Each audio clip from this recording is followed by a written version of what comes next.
இன்றே டவுன்லோட் செய்து உங்கள் ஃபேவரட் ஷோக்களை என்ஜாய் பண்ணுங்க.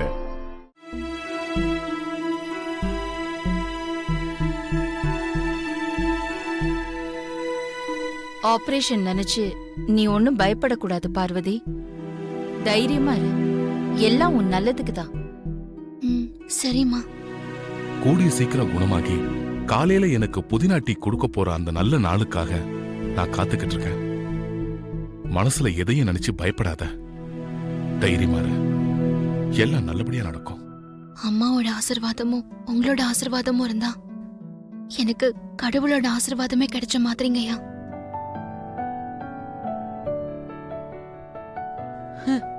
நீங்க எல்லாரும் இங்க வந்திருக்கிறது எனக்கு பெரிய தைரியத்தை கொடுக்குது.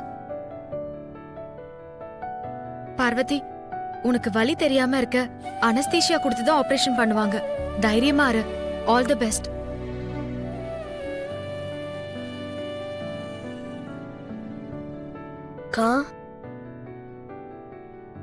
அம்மாவும் ஐயாவும் இருக்காங்கம்மா, நீ தைரியமா இரு, பயப்படாத.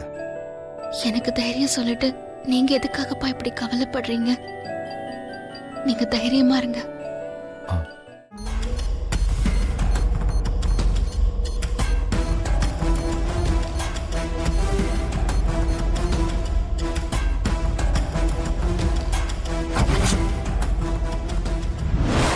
நீங்க என்ன பண்றீங்கன்னா, பேஷண்ட்டுக்கு கரெக்ட் டோஸ் கொடுக்காம அளவுக்கு அதிகமா டோஸ் கொடுக்குறீங்க.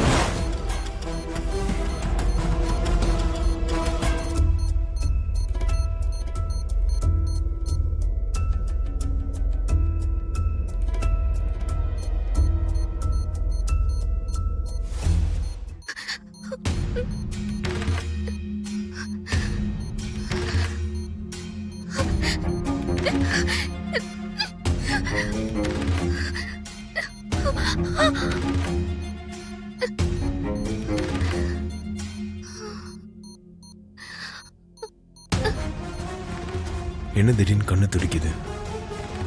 கண்ணு துடிச்சா பார்வதிக்கு பிரச்சனை வருமே.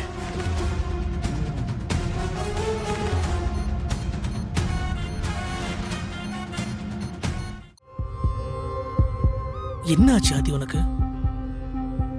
ஏன் இவ்வளவு டென்ஷனா இருக்க?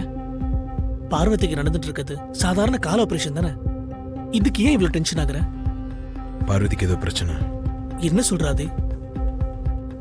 என் கண் துடிக்கும் போதெல்லாம் பார்வதிக்கு எதனா பிரச்சனை வந்திருக்கு. பார்வதி வேற ஆபரேஷன் தியேட்டர்ல இருக்கா. என்ன பிரச்சனைன்னு தெரியல, அதான் டென்ஷனா இருக்கு. நீ பயப்படுற மாதிரி எல்லாம் பார்வதிக்கு ஒன்னும் ஆகாது ஆதி. நீ தைரியமா இரு. உன் டென்ஷன் ஆண்டி கவனிச்சிட்டா பெரிய பிரச்சனை ஆயிரும். என் கண்ணு துடிக்கிறது சரியாகல, இன்னும் அதிகமாக தான் ஆகுது. அதான் பயமா இருக்கு. ஆதி, உன் நம்பிக்கை நான் குறை சொல்றேன்னு நினைக்காத. உன் பயத்துக்கு காரணமே பார்வதி மேல நீ வச்சிருக்க ஆழமான காதல் தான். ஆபரேஷன் நல்லபடியா முடிஞ்சு பார்வதி நல்லபடியா வெளியே வரும். தைரியமா இரு.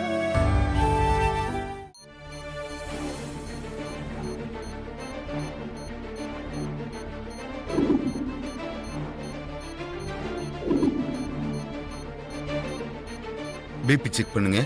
பேஷண்ட் ரெஸ்ட்ல இருக்கட்டும், இப்ப யாரையும் பார்க்க விடாம. Okay doctor.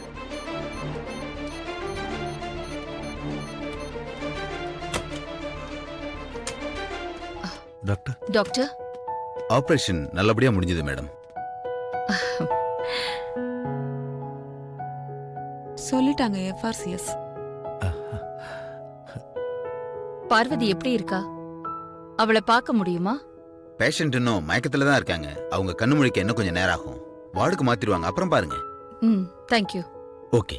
என் பொண்ணு பழைய மாதிரி நடக்கிறதுல எந்த பிரச்சனையும் இருக்காதுல்ல டாக்டர்? ஒரு பிரச்சனையும் இல்லை. அவங்க காயம் ஆறுனதுக்கு அப்புறம் நல்லபடியா நடப்பாங்க. ரொம்ப நன்றி டாக்டர். பேஷண்ட்டை வார்டுக்கு மாத்துவாங்க, அதுக்கப்புறம் போய் பாருங்க.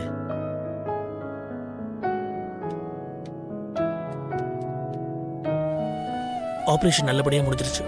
பார்வதிக்கு எந்த பிரச்சனையும் இல்லை. உனக்கு எந்த டென்ஷனும் இல்லையே? சந்தோஷம் தானே? உனக்கு இன்னும் முழுசா டென்ஷன் குறையல. உன் மனசுல முழு சந்தோஷமும் இல்லைன்னு தான் நினைக்கிறேன். நான் பார்வதி முகத்தை பார்க்கணும், அவகிட்ட 2 வார்த்தை பேசணும். அப்போதான் எனக்கு டென்ஷன் குறையும், மனசுல சந்தோஷம் வரும். என்ன ரெண்டு பேரும் என்ன புதுசா பாக்குற மாதிரி பாத்துக்கிட்டு இருக்கீங்க. நீ இன்னைக்கு புதுசா தெரியற, அதனால பாத்துட்டு இருக்கோம். ஆன்ட்டி சொல்றது கரெக்ட் தான் நந்தினி. ரொம்ப நாளைக்கு அப்புறமா உன் முகத்துல இப்படி ஒரு சந்தோஷத்தை நாங்க பாக்குறோம். பரவாயில்ல நந்தினி, நாங்க வருத்தத்திலயும் சோகத்திலயும் உன்னை பார்க்க வந்தா நீ உற்சாகத்திலயும் சந்தோஷத்திலயும் இருக்க. ஆமா, உன் சந்தோஷத்துக்கு காரணம் தான் என்ன? அத சொன்னா நாங்களும் எங்களோட வருத்தத்தை மறந்து சந்தோஷப்படுவோம்ல. கால்ல பிளேட் வச்சிருக்கிறதுனால பார்வதிக்கு கால் குணமாயிடும், அவ பழையபடி நடமாடுவான்னு நீங்க கவலைப்பட்டுக்கிட்டு இருக்கீங்க. நிச்சயமா அவளால பெட்ல இருந்து எந்திரிக்கவே முடியாது. அதனாலதான் நான் சந்தோஷமா இருக்கேன். என்ன சொல்ற நந்தினி? சமையல்காரிக்கு நடந்த ஆபரேஷன்ல மயக்க மருந்து அதிக டோஸ் கொடுத்து அவளை கோமா ஸ்டேஜுக்கே கொண்டு போக ஏற்பாடு செஞ்சிருக்கேன்.